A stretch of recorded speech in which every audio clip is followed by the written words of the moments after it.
All right, Ron. Well, thank you for joining me again, plunging into this nightmare of a story in a lot of ways, the disappearance of Katrina Montgomery. When last we left off, I think we were talking about in the first episode just sort of how the case came to you, how you essentially reopened an investigation that had been kind of on pause or nothing happening with it for years and years. Well, it was on what I called government hiatus. There you go. And I think that the main clues that we had about this missing 20-year-old woman so far were they had found her car, they had found her truck with blood in it, and then you had discovered this kind of unbelievable detail of a couple of LAPD officers going to the house of this guy, Justin Merriman's mother,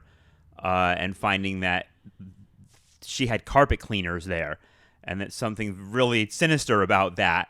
But these cops didn't look further into it, and that seems like a good place to start, because what I want to talk about today is sort of how you started to narrow in on suspects and how you figured out eventually that Justin Merriman was the guy that you thought was responsible for Katrina's disappearance.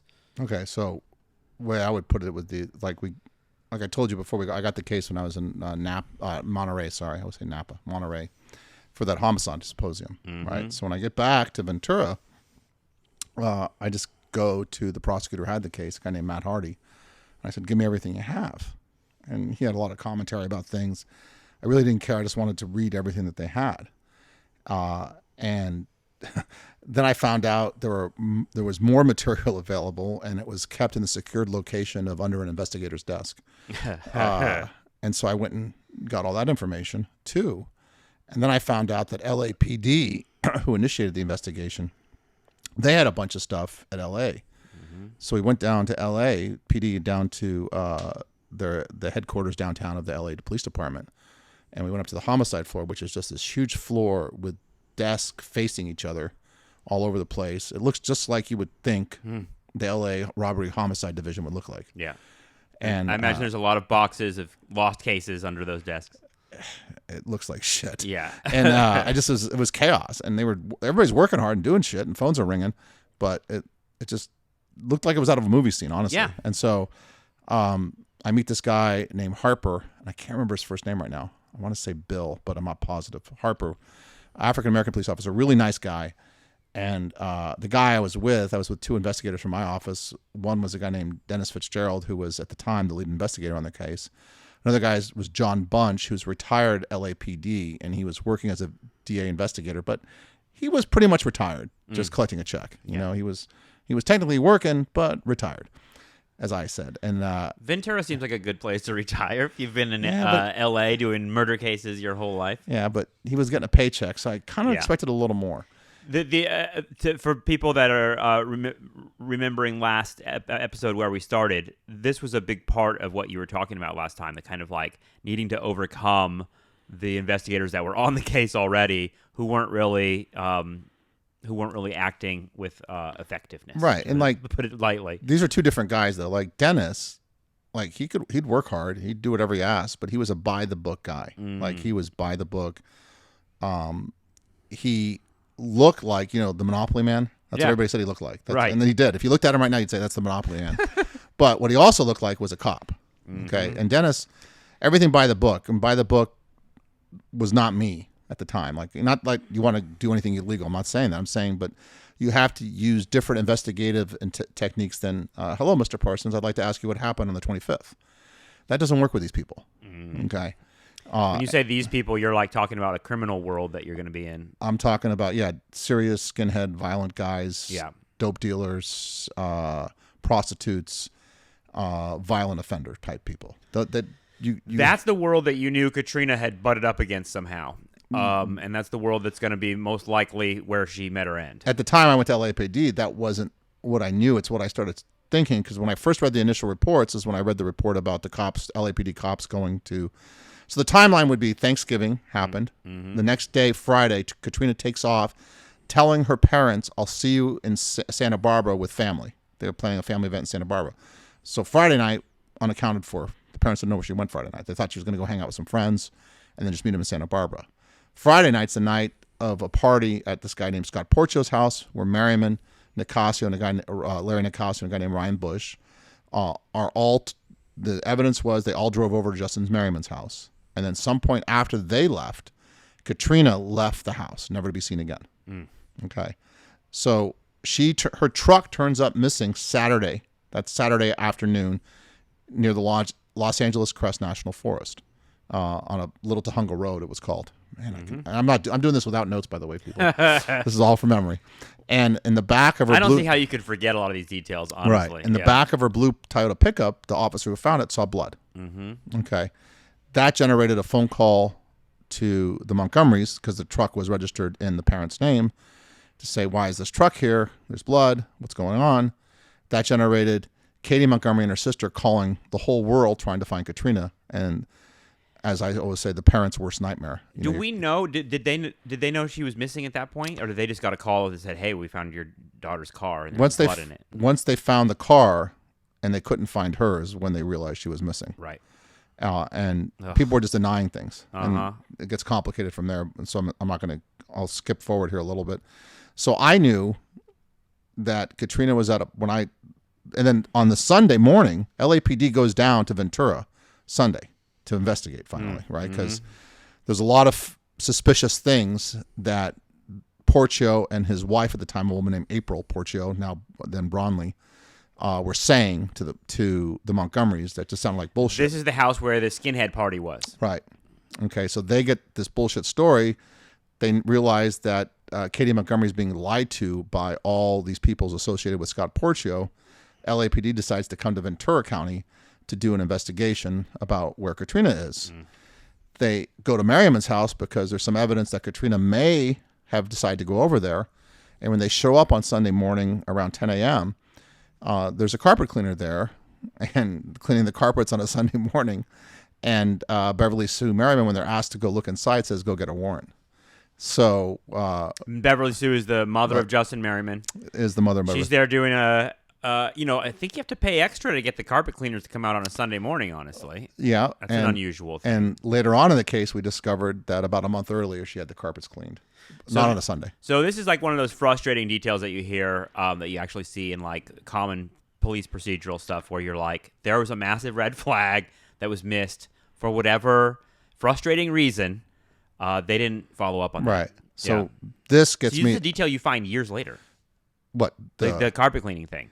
I didn't find it. Well, they knew it at the time. They knew it 3 days after the murder. Right. They knew it 3 days after the murder, but you don't get this case until 5 years later. Right. And so like that must have been, when you stumbled upon this detail, that must have been quite a moment to be like, what the fuck? They went to her house? Yeah. And found a carpet cleaner there, and that didn't set off any alarms for them? Well, so a murder perhaps happened here, and they're cleaning it up? What I do when I work a case is that, like, when I get a suspect or when I'm prosecuting, I put their picture up on the DA's office. We have these, I'd say, 15 by 15 offices, okay? I know you've been in it. Yeah. Okay. It's been a long time, but I remember, yeah. And they're on hallways, and they go down about eight different hallways, offices on each side parallel to each other. And your privacy are blinds. So you have blinds. So I shut the blinds, and I would put the picture up of the suspect. And so when I first started with Katrina's case, I put her picture up first on the blind to say, okay, this is the person we're going to find out what happened to her. But once I read that they went to Merriman's house and they were cleaning up blood, I went in that file, I pulled out his picture, and up he went on the blind. He had to think that he was a suspect. So going back to LAPD, though, I go to LAPD that day. I'm probably into the case literally like 5-6 days to go get the file, whatever they had. And they come out with 3 binders full of crap. They had forensics done, DNA done, all this stuff in binders that was under this guy's desk. And he just goes, okay. And I take it all. And I remember we're walking out, and the guy, John Bunch, he was very loyal to LAPD still, he goes, you're going to have to return that. And I'm like, they're never fucking seeing this stuff again, buddy. This is mine now. I'm never returning this. And in there was a bunch of stuff that gave me an idea of how they had workups on some of the players, some of the skinheads involved, everything. It sounds like they did a lot of work on the case. Do you have any idea why cases like this just get dropped? Yeah, I think it's and this happens a lot actually, and it's really tough and it would work the other way too. Like if you're in LA and all your witnesses are in Ventura, okay, that's a pain in the ass investigation. Yeah. You got to drive 60 miles in traffic, come up here, get the help of local law enforcement, and go find people and talk to them. Hard to work a case like that. Okay, and what happens is that your LA homicide. Homicides in LA come in like every day. Sure. And so you get another case, and all the witnesses are in Los Angeles or close by, much easier to investigate. Your preference is to go there, and that keeps getting pushed down the line, pushed down the line, pushed down the line, pushed down the line. And eventually, you just forget about it, and it's boxes under your desk. And that's what it was. Yeah. So I could tell that for about a 3-week period, somebody did a shitload of work on this case, and then it just stopped at LA. And that's part of the reason. And it's her mom and others that are sort of pressuring the Ventura County DA to do something about it. Katie Montgomery came up and met with the DA, Michael Bradbury, who was the legendary DA here for years, and basically cried in his office, and his heart went out to her, and he wanted to do something. So he said, we'll investigate it. And then they gave it to another DA who is pretty old school in terms of he just, when the DA's office was not set up to investigate cases at the time. It's not the way it worked.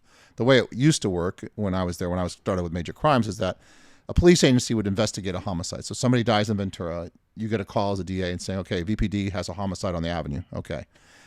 Go out there, help them with your search warrants. So you would go to the VPD, they'd bring your search warrant, you review it, you sign it, whatever, you give it to a judge, get it signed, go. They'd bring you the evidence, and you would talk to them, you say, okay, we have enough to file, we don't have enough to file, do this, this, and this, we'll file it. Then you get the case like that, and the police agency would do all the work. Okay. Then when it came to the DA's office after it was filed, you would have an investigator. Hey, I need you to follow up with these 3 witnesses, find out why they're saying this, this, and this. Hey, we found out from talking to this witness, they said X, Y, Z. You can go talk to them about that also. And the investigator would go out and follow up interviews. It wasn't designed where you do it the other way, where the investigators in the DA's office would solve the case. Right. Okay. It wasn't designed that way. And so the biggest problem the office had was that they weren't used to investigating the case. The beauty of having somebody like me doing it is like I had no experience. So what made sense to me. Yeah, that's what I love about this case, honestly. What I find most compelling about it is that you become a detective, essentially, but you don't really have detective training, yet there is something intuitive about what you're doing. The thing about that, this is what you sound just like the investigators in the office who are You're not a real cop, Exactly. Ron. But here's the thing. It seems like these lines are blurring in this office. Right. Well, no. Yeah. Well, I knew how to prove shit. Yeah. I was a really good DA. I never lost. I knew how to prove a case. And so the way I looked at it was I probably know better than most cops how to prove a case. So I'll give you an example. If I was talking to a witness and they said, yeah, David shot that guy. Okay. A cop would write it down. This guy said David shot that guy. That's not what I would ask. I would ask, how do you know that? How, and he'll say, if they said, well, Bob told me, I go, what exactly did Bob tell you? Okay. And where's Bob? Right. And then we go, Bob, how do you know this? Right. Where a lot of cops would just write down, yeah, he says that he knows Justin shot him or David shot him. This is the whole sort of central gimmick of the show Law and Order, right? Which is like the first half of the show is the cops collecting evidence, and the second half is the trial. And you sort of understand that these things have to be symbiotic, but they often aren't. Right. They're not working necessarily together. And so when I'm investigating, and I'm investigating everything like, how is this going to work at a trial? How do I prove this in a trial? And any witness that could not testify legally in a trial, I'm not interested in. I'm interested only if you have knowledge about what happened and what your specific knowledge is. Yeah. And so I'm not wasting time. Also, I have the authority to make deals. Cops can't make deals with anybody. Like, so if you're in custody and I need to make, and you're in custody for selling dope or something like that, and you have some valuable information, I could cut you a deal. Say, okay, I'll tell you what, you're looking at 6 years, I'll give you 2. You're gonna have I'm to never wear talking. I ain't no rat. Yeah, in 5 minutes you're a rat. Well, but that's the difference. So like when I got all that stuff from LAPD and I started seeing what they had, it took me about 2 weeks to figure out, okay, I have 3 really good suspects. Here what their alibis is. We got to see if we can destroy these alibis. Next thing we have to do is see, okay, how close can we get? And then we have to focus on 1 or 2 of them and break them. Okay, let's talk about that process, because there's these 3 guys drive off in a truck, and we know that from this skinhead party on Friday night after Thanksgiving, and we know that Katrina was at the party, and we know that Katrina left after them, and most likely went over to the house of Justin Merriman. So who are these three guys? Okay. And I guess how do we decide that Justin Merriman is the guy we're really thinking is responsible? Just so it's clear and everybody understands it. So I get the case in May. By the end of July, early August, I have a strong theory of the case, and I also have a strong idea of how I want to prove it. Cool. Okay, so it takes 8 weeks. Pretty much eight to have a central suspect and a theory of what happened. And by the way, it's not like a half hour a day. It's like I can imagine. I am obsessed to a level that is really hard to explain to normal people. Are you working on anything else? I am, but not really. I am night and day. Literally, I don't think about anything else. I'm just every day. I'm deep. I mean, I had that thing memorized probably within a month. If I have any talents, I can comprehend things quickly, and I retain the information for a very long time. And if I'm into it, I could tell you time and place. When I do trials without notes because I can remember everything: dates, times, places, statements. Yeah, and I'm really accurate with it. I have a system that I use to do it, and I still use it here today. But so at that, let's call it 8-9 weeks level of work. So let's see, June, July, by August, for sure by August, early August, I write out this detailed memo of what I want to do and who I want to do it with. And what I knew at that point, or at least what I thought, I was like, okay, look, we know they had this party at Porcho's house the Friday after Thanksgiving. Here are all the people that attended. Okay.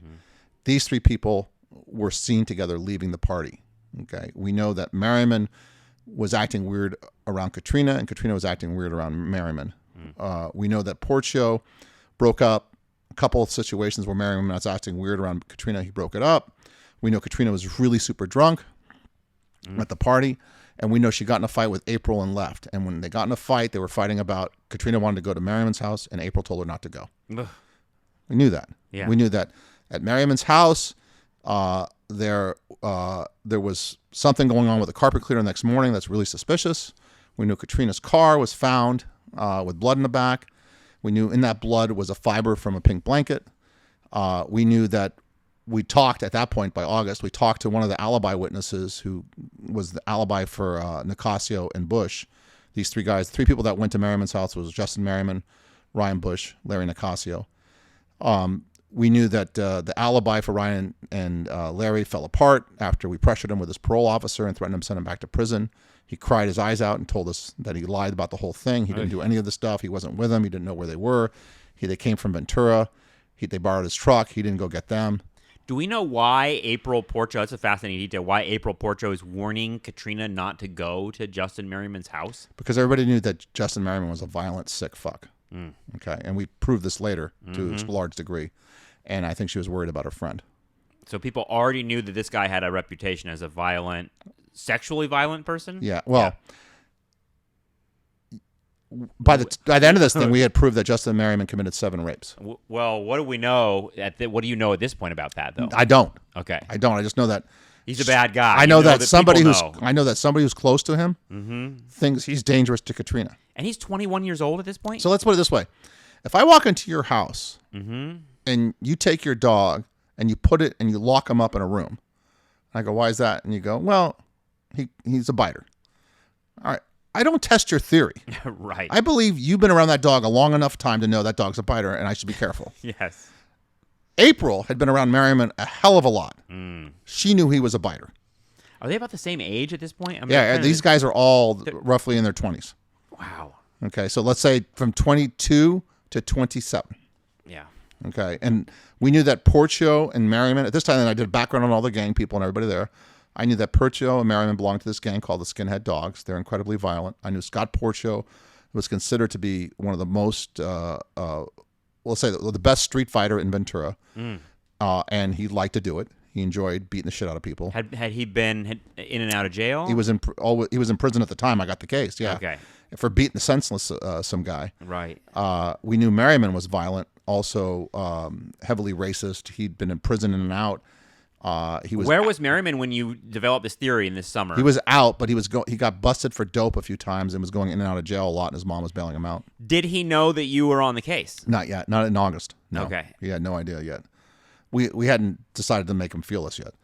And at this point, also, did you know the other detail that you mentioned in passing last time was that you knew that Merriman knew Katrina and that they had corresponded while he was in jail? Yes. When I went and saw Katie Montgomery in late June, early July of 97, and she gave me all these letters that she had.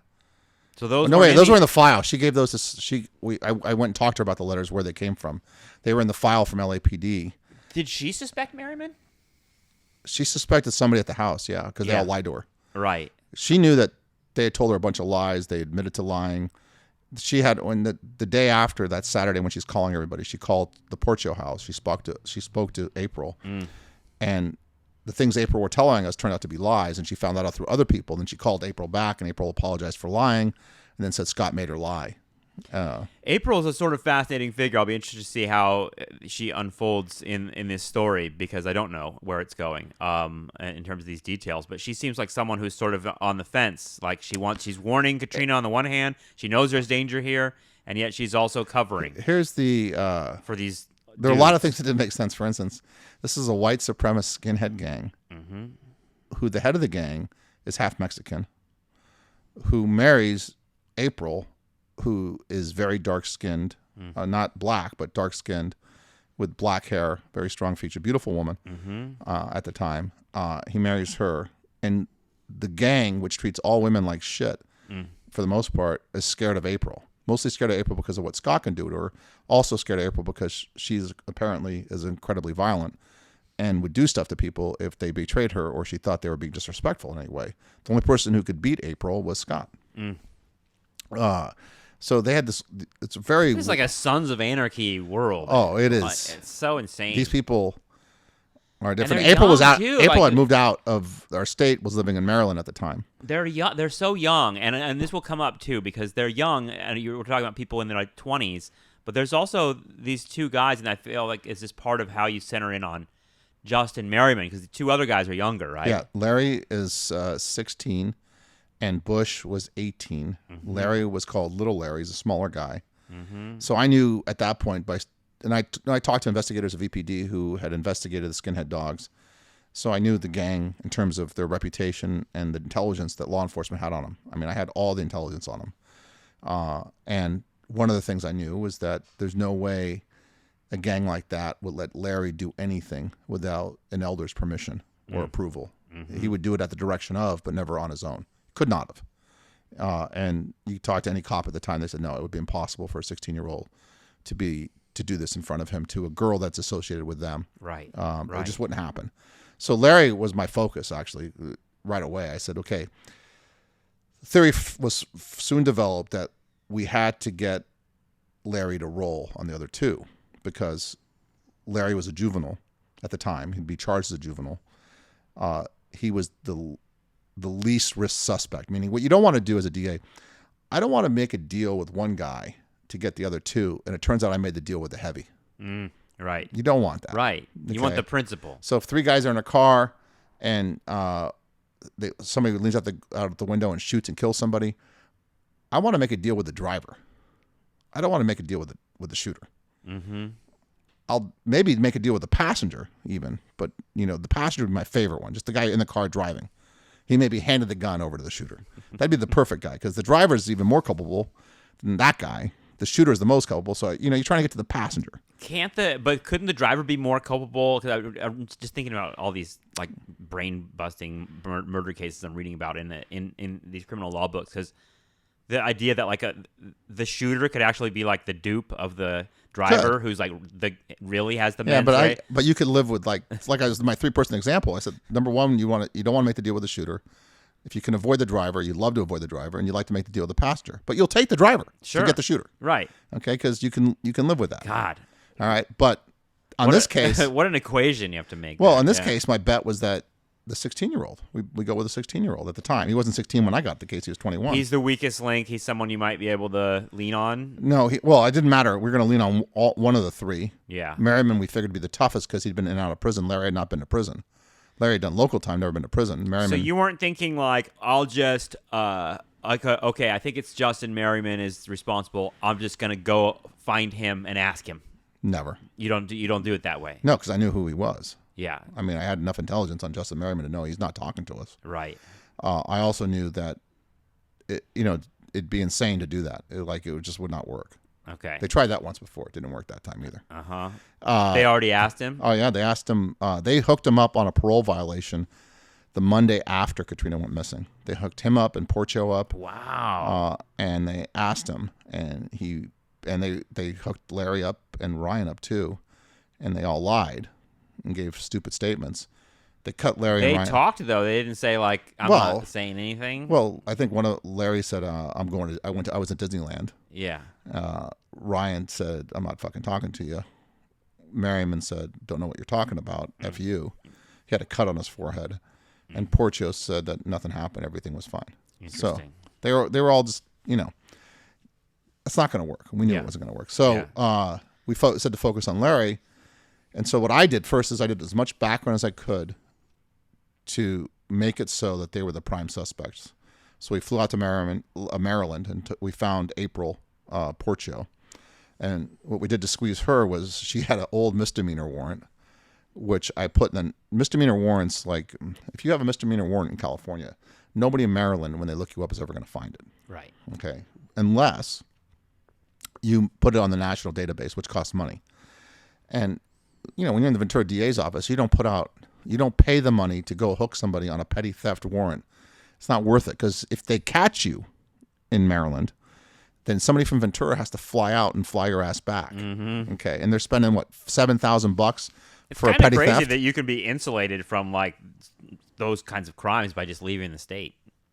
For the petty ones, yeah. They'll come get, but you never know, because some DA like Ron Bamieh could have a stick up his ass and say, right. You know what, let's put her in the national database and find her. There's leverage. And so we got a national warrant. We got her on the database. So then we found her in Maryland, and then I showed up at her place of business with Dennis, and I explained to her options, that we were going to take her back to Ventura under this warrant and have her face charges for old misdemeanors, or she can cooperate and talk to me. Her choice. I didn't care. Was she surprised to see you? Yeah, she didn't know who that. We had to explain to her what we were doing. Oh God! And so then she agrees to come into this Maryland, Annapolis. It was in Annapolis, Maryland. You tell her you're investigating the disappearance of Katrina Montgomery. Are you calling it a disappearance or a murder at this point? We said we're doing a murder investigation. Yeah. Because one thing I knew too from at that point was that in the 5.5 years since she disappeared, or whatever it was, almost 6 years she had disappeared, her bank accounts were untouched. Nobody had seen her. Nobody had talked to her. She had left everything the same at home. Yeah. Hadn't talked to friends. She was dead. So we knew she was dead. And the blood in the truck, honestly, was enough for me. And it was her blood, by the way. The DNA came back to her. Right. No other DNA matches, though, for anybody. I'm just thinking of April at this point in the movie of this story, of her, years later hanging out in Maryland, and these two dudes show up to be like, "Hi, we're investigating murder," because she knows. I remember she knows something of what happened here. I walked in and she was dressed for work and very conservatively, and I said, "Hello, April," and she asked me who I was, and we showed our badges, and I said, "We're here about Katrina," and she knew right away, and I said, "The investigation's open. We have suspects. You're involved. You're going to have to cooperate." And she didn't want to. And I said, "Here's the deal. We're going to either bring you back to Ventura on these warrants, or you're going to cooperate. Your choice. I don't care. But you're coming back to Ventura one way or the other eventually." And I said, "You got till tomorrow. You have to be I told her where the Annapolis Police Department. Come there by whatever time we gave her." And she said, "I have work." I go, "Well, let's put it this way. If you're not in the doors at that time, we're going to come get you, and we're taking you back in cuffs. Your choice." And then we left. And then so next day at 11 a.m., she walks in and she's dressed to the nines. And the Annapolis Police Department at the time was mostly men. Mm-hmm. And she walks in wearing this miniskirt, high heels, and cleavage.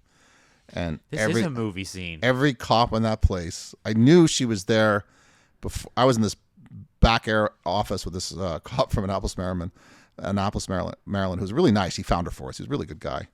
And she walks. I see all these guys running to look out this window. I'm like, I thought, like, what's going on? Yeah. And then all of a sudden I realized it was because they all wanted to look at a pretty girl. Yeah. Woman. And she sounds like she's kind of like weaponized a little bit. You know what I mean? Like she's ready for this. Right. And so we interview her, and she starts off with some bullshit stuff. And then I knew the case well enough at that point. I could call bullshit on a lot of stuff. And eventually she tells us the story that, about the fight at the party, Merriman being involved, Merriman wanting Katrina wanting to go with Merriman. She's really drunk. And when Katrina gets drunk, you can't talk her out of anything. She got really angry and they got in this big fight. And finally Katrina went and showered, got dressed, and said she was going to Justin's. And then she says, I called Merriman's house. And he acted like she never came. That's what she said. But I knew he was lying. And I knew she had been there. And I knew something had happened to her. And so while That's what she told you in Maryland? Yeah, what she told us in Maryland. Wow. And now what's admissible in that is that she called Merriman's house and this is what they said. That was a key piece of information that helped us later because remember, she's on one end of a phone call, Merriman's on the other. So now I have one witness on one side of the phone call telling us what was said. And if I can get the other witness on the other side of the phone call, somebody on the other side of the phone call, then I would know it's true. Right? And that would be big. That this phone call existed. Yeah. Right. So we talked to April. We knew that. And so then I formulated the plan. We knew the alibi for Bush and Nicasio fell apart. So we knew they lied. So you usually lie in a situation like that because you're worried about getting caught for something. We knew we had April. We had these other people who filled in enough of the gap where we had 3 really good suspects. Now we had to prove it. And so when a case is that old and you haven't found the victim, you have to assume you're not finding her. So they call them no body cases. And so when that happens, then you have to rely on statements or one of the suspects telling you what happened. And so we had to find a way to do it. And to do that, I needed a better investigative team. And that's when I asked to have Mark Volpei be on the investigative team. You mentioned him as a character that you thought you'd finally met someone as arrogant as you are. in terms of maybe confidence is the right way of putting it. But I thought it was funny that you sort of recognized yourself and you butted up against him a little bit. Like your first impression is like, who is this guy? Right. But he becomes such a central part of the whole case. Well, we had worked at other cases together at that point. I knew that it was going to take somebody like Mark to help me solve this case because Dennis would have been fine. And Dennis stayed on the case and was great. But Dennis was not going to be the creative person I needed or the most empathetic figure to work with these people. I'll give you an example about the differences of the two. This is a good example, okay? So this is later on in the case, but it's a good example. We had this woman who was a doper, and she had some valuable information, and she was in trouble and out for a lot of stuff. And she also had some petty theft in her record and stuff like that. And we had to talk to her, and we thought she could be a rape victim also, okay, of Merriman's. And we wanted to talk to her, but Mark was doing the sexual assault part of the investigation, so we're waiting for Mark. So she was in my office, and Dennis was there with me, and we were there with her, and it's just the 3 of us, and we're waiting for Mark. And Mark was going to then go interview her privately. Anyway, so we something comes up, and Dennis and I have to leave the office, and he turns to this woman who just told us about being in recovery and doing really well in recovery, and like her life's getting better and all this kind of stuff. This really heartfelt story about how she's a changed person, which was great. And Dennis, as we're leaving, turns and looks at her and goes, "Hey, we got to go for 5 minutes. Don't steal anything." Oh, God. And he walks out the door. Jesus. So old school. I look at him, I go, I just can't believe you said that. What an asshole. So, but contrast that. So, okay, fast forward like 45 minutes later, Mark walks in. He goes, talks to her, he asks her how she's doing, what she's like. She's talking about the recovery. He's talking to her about the recovery. Dennis is gone now. It's just me, Mark, and her. He's talking about all this stuff about her life and praising her, what a great job she's doing. And man, and he's like giving her positive feedback towards the steps she's taken in her life and how great it is and how strong of a woman she must be to do all this stuff. And he's building her up because later on when he's going to ask her some really tough questions, he wants to be able to say, I know you have the strength to do this because you had the strength to do this. And he does all this work to build her up. Different approach. Right. Yeah. But it's much more empathetic. And effective. Right. I mean, this is pretty standard, like good cop, bad cop type stuff you see in a lot of crime but there was fiction. no need for bad cop there. Right. I feel like there are a lot of people in law enforcement that have an attitude of like kind of a separateness. You know what I mean? Like, and you're like, the criminals are the criminals and they're just scumbags, and you can make a joke of don't steal anything because you're not like me. Oh. But it seems like what you're saying is that you have to find a way to be on their level. You do. Yeah. And that's what got a lot of people to cooperate with us because we had that ability to get people on their level. And then, so my idea then, so it was a fight internally in the office to get Mark Volpei assigned to that case. Like, I had to fight with people over this, and I wanted the other guy, John Bunch, off the case. He's just not a good investigator. I mean, nice enough man, just not a good enough investigator. He's just doesn't give a shit, doesn't think the case should have been handled by our office.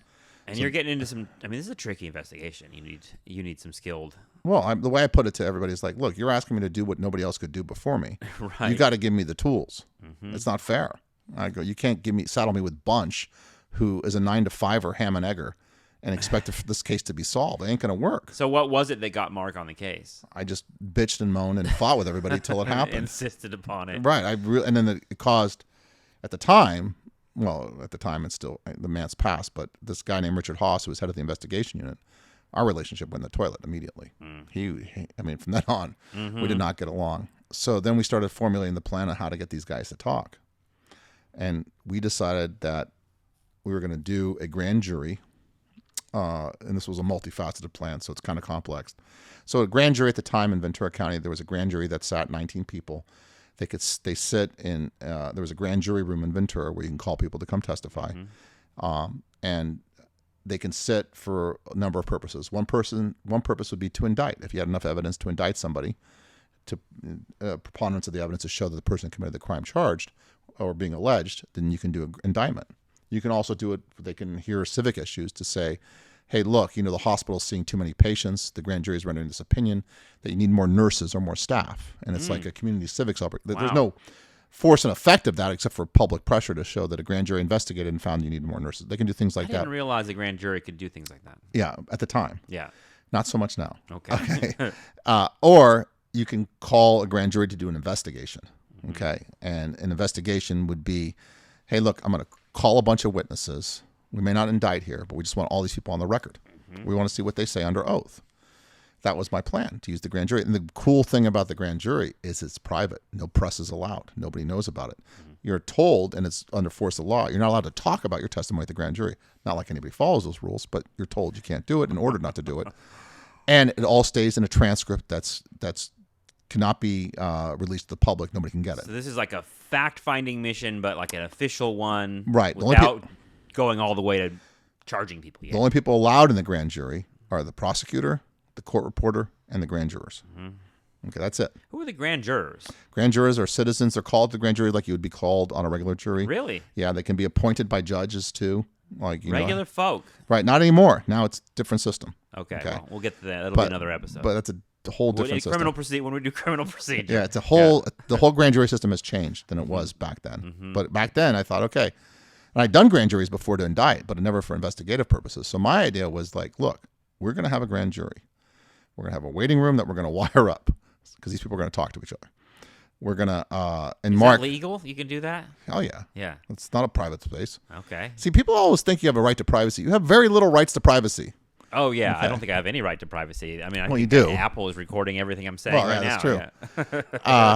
Yeah. And Mark and I came up with this whole plan. This wasn't just, I don't want to make it sound So you're like going to get all these witnesses together from this case and see if they're talking in the hallways? No. We're going to call everybody that's close to these guys. We find out who's ever close to these guys is going to come testify at the grand jury. Okay. We're calling family. We're calling friends. We're calling associates. We're calling employers. Anybody that knew these people, we're calling them and make them testify under oath. Okay. Just to put all kinds of pressure. At the same time, we're wiretapping all their phones. Okay, because we figured they're going to talk, right? And you have to get warrants for all these things. Yeah. And it's a pain in the ass. I'm sure. And at the same time we're doing that, we had cultivated 2 informants, one specifically who came to Ventura in custody. I'll call him Wallace. And Wallace was going to come. He was a former member of the Skinhead Dogs. That's not his name, protecting his identity. Sure.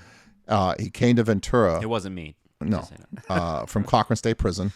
And we put him in a cell in the Ventura County Jail. And we brought Porcio, who was in Avenal, and we put him in a cell right next to him. And we wired both cells so we can get the conversations between the two of them to find out what they were saying. So we had all that going on. And then we were going to do search warrants on Merriman's home, Nicasio's home, and Bush's home. Just put as much pressure as humanly possible on these people. Did you think you're going to find anything from those warrants all these years later? Didn't know. It was just to fuck with these guys and let them know. No, we had no. Well, first of all, no. Is this that'd sort be, of the way? Is this fucking with somebody is not a reason to get a search warrant. That's illegal. okay? Number one, they were all suspects, and we all had probable cause to believe they were involved in a murder.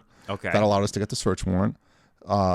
People keep shit, mementos, things like that. But realistically, did you think you might get something? We didn't know, and we ended up getting stuff, but we didn't know. Was part of this?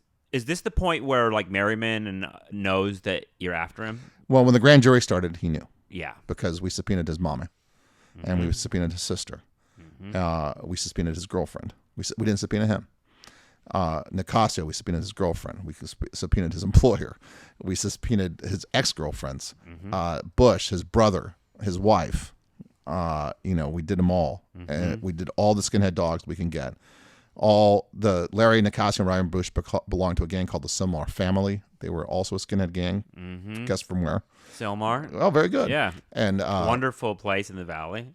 yeah, I spent way too much time there too. What an armpit. Oh yeah. And so we had all these people, and we called, I think it was like 46, 47 witnesses to the grand jury, and we got them all on the record. Some turned out to do pretty well for us. Some lied through their teeth. What are some of the highlights of the things that you found out here? Do you remember like what Well, here's the thing, is that when you do... there were a lot of information. So the way wiretaps were done at the time, let me go back to the wiretaps. So it's not just doing a warrant and recording everything they say. Somebody has to listen to the line 24/7, and somebody has to decide whether the call can be recorded or can't be recorded. This is The Wire. This is the show, right. the HBO. They show exactly these details. If it's not relevant to the crime, then they can't record it and they can't use it. Exactly. It's complicated. It is complicated. So we did a whole training on how to do it. We had there's a police organization called VexNet at the time. I don't know if it still exists in Ventura County. It was Ventura County law enforcement who were specifically assigned to assist in special investigations. About 15 or 20 cops. They have actually an office. At the time, it was someplace in Oxnard. The thing that was funny, it's supposed to be a secret location, but in front of it, the cops all parked. And if you don't know this about cops, they love pickup trucks that are really clean. So in front of this place, the way I found it was I see all these really nice pickup trucks, clean as a whistle, all parked ass in. If that's not a typical sign of a cop in there. Anyway, and so we set up this room in VexNet where officers were taking shifts listening to, I think it was 6 lines total that belonged or were affiliated with those people. And so we got their home phone call numbers. They had, I think there were cell phones involved, but not good ones. There were a couple different phone lines that were associated. Everybody had to listen to those lines. But when you do that, and I couldn't listen to the phone calls because I wasn't an officer, but I could read the summaries. So every night after the grand jury, I would go to the VexNet office and I would read all the summaries of every phone call. Wow. Okay, and Mark would too. And the amount of intelligence you gain, not about the crime, but about the people, is incredible. Like, we knew Larry was a car thief. We knew that he was always trying to get laid, even though he had a girlfriend. We knew Merriman was buying dope all the time. We knew Beverly Sue was always covering for him. You say dope. Meth, heroin? Heroin. Was he a heroin addict? Oh, yeah. Yeah. We knew Ryan was scared of his wife, was always calling her to apologize for stuff, and his wife was the central figure. We knew Nicasio had a very serious girlfriend, even though he was trying to cheat on her all the time, named Brandy, who he was always talking to. She was always checking up on him, probably because she was nervous about him cheating on him. And we knew that Larry was kind of a hustler guy, but we could also tell that Larry was the smartest of the three. Vocabulary, the way he thought about things. He didn't answer right away. Took his time. Were you looking for them to start chattering about the crime? We were hoping because the grand jury thing had happened. Right, and they got suspicious quickly about the phones. Right. They got suspicious quickly. Yeah, I'm thinking. Part of me is thinking that technology at the time is not as good as it was today, and so you literally have to go out and to where the phone lines are. This is not cell phones; these are regular phones, landlines, and you put a clip on the wire. Mark used to know how to do it, and you go out. So you'd have this fake van. You'd go out to wherever all the phone lines are, and you would do something to those lines. Like, I don't know the technical part of it, but that's how you would do it. But every once in a while, the phone would make a noise. Because I'm guessing the connection is not as sweet. I've seen mob movies. Right. And so as soon as that noise is made and the grand jury is going on and they know the investigators are going, they get really paranoid. But they would still say shit. Like, Merriman would still buy dope. We knew he was buying his dope. We knew he was hanging out with. We knew who his friends were. So I start getting this map of people that they're tight with. And as soon as I figure out who they're tight with, they get a subpoena to come to the grand jury. Right. Okay, and so we're doing this, and then we hit the houses with the search warrants. And this is all now we're getting to November of 97. We hit all the houses with the search warrants. In Merriman's house, interestingly enough, he was the most. And we find all these letters that people were writing him from the jail. He keeps all his letters, including the letters from his mother from the jail, which were really weird. He has the Katrina letters that Katrina wrote him. He's saving them all. All his friends. Still has them all these years later? Them all. Yeah, all these years later, he has them all. Twisted. Right. He also, we see some blood on the wall. He's a heroin addict. So heroin addicts, they use needles. There could be blood. And so we decide that, we go in with SWAT. This is another story. This is a good Mark story. We go in with SWAT. Okay, they have to go in first because it's a skinhead. We're not just going to knock on the door. Hey, Merriman, we're going to search your house. This is the house where the carpet cleaning happened? Yes. Yes. It's right across the street from the courthouse. It's called Miller Court. It's right across the street from the courthouse in Ventura. Wow. And we go. SWAT goes in and they handcuff everybody who's in the house. And so at the time, people in the house were Beverly Sue, Merriman, and his girlfriend, a woman named Annette. And they're handcuffed. They're all in separate rooms. So Mark goes in first before me, and I see them all handcuffed. And I just walk to a back room away from them all because I don't really want to see those guys, and I want to look for something else. And I'm part of the search. I have gloves on. I'm going to search. And I come back into the room, and I notice that Mark has Beverly Sue and Merriman sit next to each other. I'm like, what are you working for Goodwill now? What are you doing here? Why are you such a sweetheart to these people? He goes, well, I just thought they should sit next to each other because that's where the recorder is.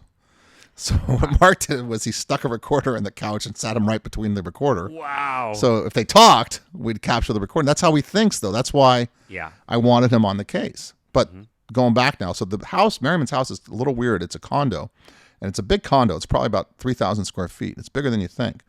But what makes it so big is over the house is a garage house, so the garage is in front of the house. You can't even see the front door. The front door is on the side of the house as we're looking at it from the street on the right-hand side. Man, I remember this vividly. Okay, and so you go in the house, and there's a kitchen, there's a family room, living room, dining room area, and then you go upstairs. And as you go upstairs, there's like 3 bedrooms, master bedroom in the back.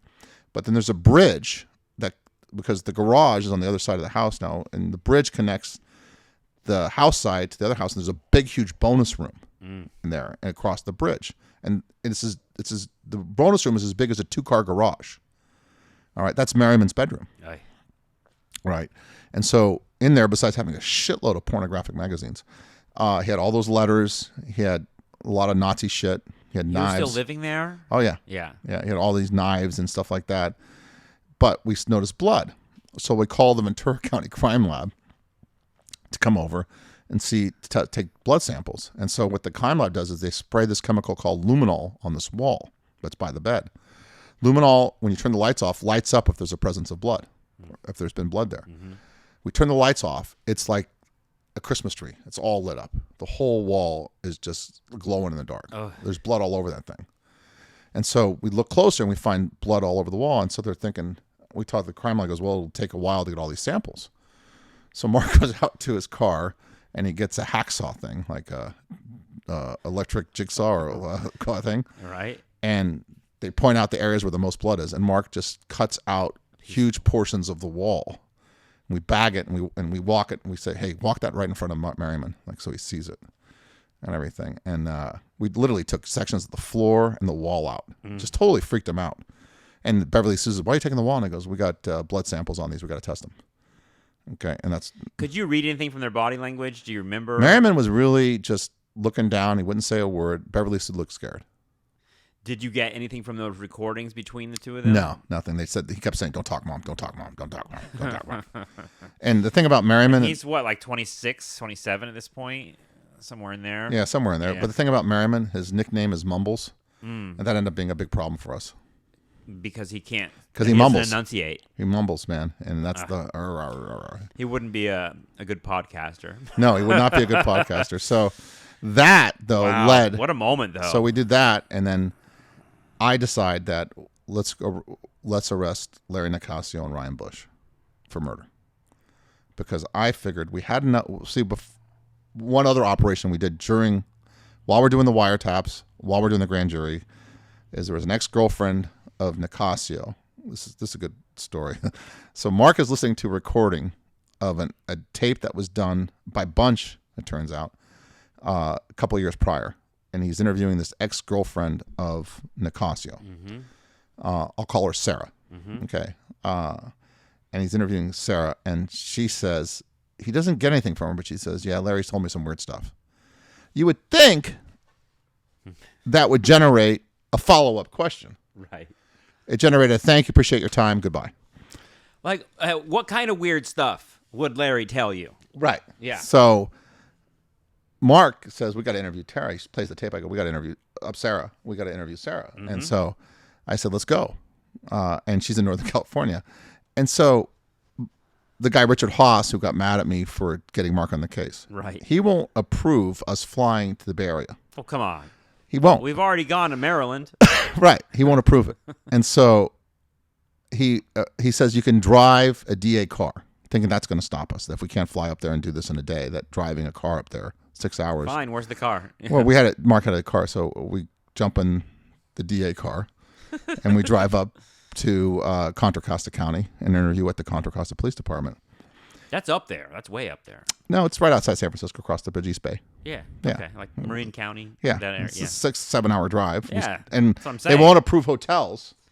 So my family lives up there, so we stay with my family. That's right. Yeah. All right. And by the way, I'm on a DA budget here. It's not like, we're rolling in cash. Sure. So we end up interviewing her, and she tells us that Larry admitted that he was part of her death, basically part of her murder, and that Merriman killed her, and that he was part of it all. Oof. And he says, I don't want to talk about what I did. I'll never be able to live with it, type stuff. And we're He like, told this to a girlfriend. yes. That's a hell of a thing to hear from Right. your boyfriend. And he said a couple of things that there's no way she could have known unless somebody was involved in it. And so we're like, you're key. And then Mark talks her into wearing a wire on Larry. So we subpoena her for the grand jury. She calls Larry up under the premise that she's going to testify with the grand jury. She's scared. She doesn't know what to do. And she says, and Larry goes, we should talk. And he goes, well, let's talk. And she's on the phone. He goes, I don't want to talk on the phone. I want to talk in person. So he goes, okay. So we tell him to come up. You're staying at Motel 6. She wasn't at the time. And so Larry comes up, and they make an appointment that night. He's going to come up and see her. So we go to the Motel 6. We rent 2 rooms back to back.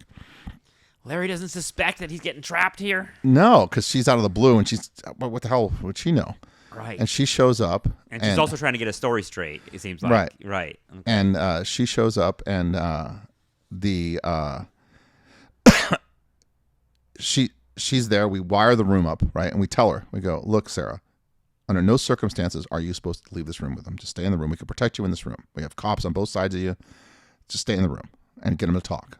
That's it. If you think it's weird, here's your story. You just say this phrase, and we give her a phrase to say, safety word.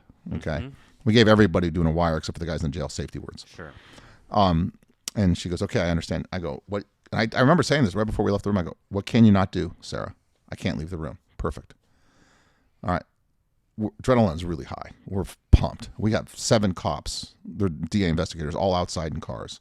We have a person following Larry from Silmar. They see him coming along the way. They're handing him off, so they're not following him. He's on his way. We think this is it. We're going to get him, right? He walks into the room. He says to her, hey, what's up? They say hello. They explain some pleasantry. I'm really nervous about the grand jury. Hey, I'm hungry. Let's go for a ride. Okay. And she leaves the hotel room with him within 5 minutes of him entering to go get food. And we're freaked out. And she has a recording device on her, but it's not as good as the stuff in the room. We have no video. Can't see. So Mark runs to the car. All these cops scatter. They're kind of keeping an eye on him. We're getting shitty audio on it. And we're petrified that she's going to die. Do you have live audio? You can hear her? But it's not good. It's like this. It's like, yeah, I'm at the grand jury, and we're going to do this. Right. It's not It's good. shitty. It's shitty. The next door, it's loud and clear. We have you really headphones fear on. for her life at this moment? Yeah, he's a killer, we Yeah. think. We could be a killer. Yeah. And we're putting this little girl in a car with him that we can't control. Oy. And, what if he drives her to the woods? We don't know. Yeah. And so she does fine. They get back to it's pouring rain this night too, by the way. Oh. She gets back. We're in the room. They're talking. He doesn't say much, except for the fact that, hey, look, just lie. You don't have to tell him what I said. Hey, you know what we got there? We got dissuasion of a witness. Mm-hmm. You don't have to tell him anything. Just lie. You don't have to tell him anything. Just say you don't know anything.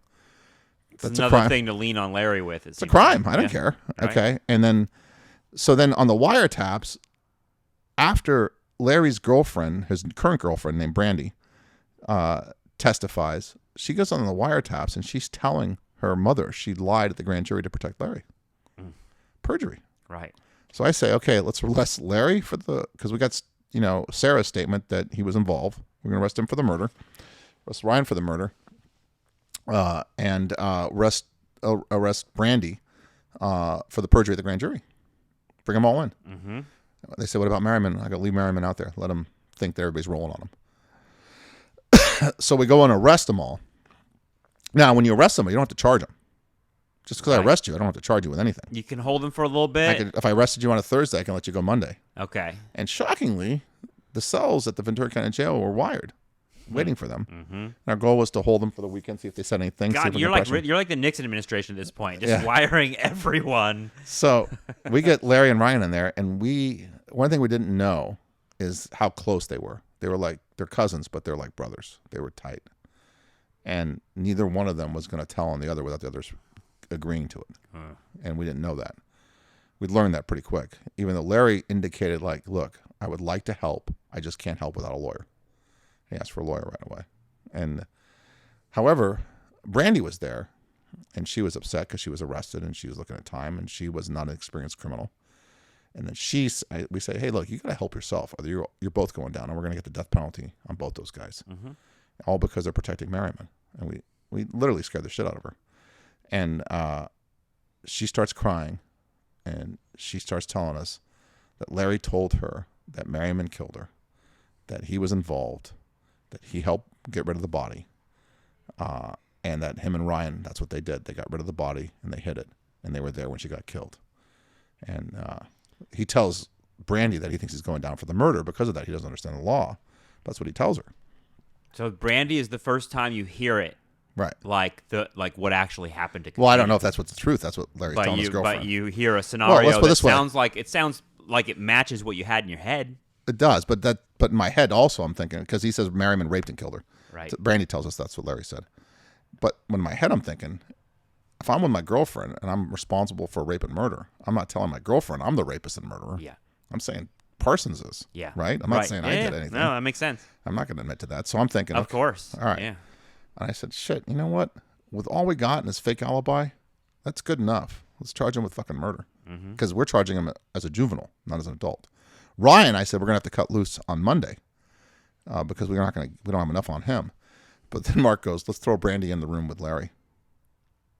And I said, oh, good idea, because she's not a cop. Mm-hmm. And I asked Brandy, I go, do you want to talk to Larry at all? I go, you told us the truth. If you want to do that, I'll do you that favor. I would love to talk to Larry. Can I talk to Larry, please? Well, are you asking? Yes. Well, if you want to, it's your idea. Sure. And in she goes, and we're all on the cameras. Is a perfect trap, man. We're all on the cameras. And like in this VP, we're at VPD. Yeah. We're using VPD's interview rooms. They're all wired for sound and video, and we're watching in this over like Ralston Street? Over at Ralston. No kidding. And we're watching from this back room on the video and listening to the audio, obviously. Mm-hmm. And she goes in there, and she starts telling him, like, I told him everything, Larry. I told him everything. And you could see him get scared. What did you do? What did you do? And I could make a deal. You screwed up my chances to make a deal. I want to make a deal. Now I'm screwed. I'm going to go down for murder. She goes, they got to know the truth, Larry. You didn't kill her. He did. He's like, you don't understand. If I was there, I'm guilty just like he is. And it's like, it gets better and better. We're trying to get Ryan's wife to come down to do the same thing, but Ryan's wife wouldn't come down. Anyway, so we charged Larry right there. And we charged him as a juvenile, though, which is key. Was he 16 at the time? He was 16 at the time of the murder. Right. He was 21 at this time. Gotcha. So he's going to be housed at the main jail, but charged in juvenile court. But you have to get him approved to go to adult court to charge him as an adult. But that gives you an advantage, which we'll talk about later. Mm-hmm. Ryan, we didn't have enough on to charge, so I wasn't going to charge him. But during booking, we find a bunch of dope on him. And so possession of dope at the time was a felony here in Ventura. Mm-hmm. This is 1997. And so at that point, when it's we have a charge of a felony dope possession, that's good enough. That can keep him in custody. I drive up his bail, being a gang member, whatever. We have him in custody now. Okay, so we have him on a dope charge. We have Larry on a murder charge. We got Merriman now knowing that two of the guys that are involved in the murder with him are in custody in the Ventura County Jail. It's a good place to pause. Walls are closing in, it seems like, on Merriman, but it's going to be it's a long, a few more steps, right? Yeah, it's another. It took almost a year later to finally indict him, and then it took 2 more years before we went to trial. To be continued. Thank you, Ron. Sure.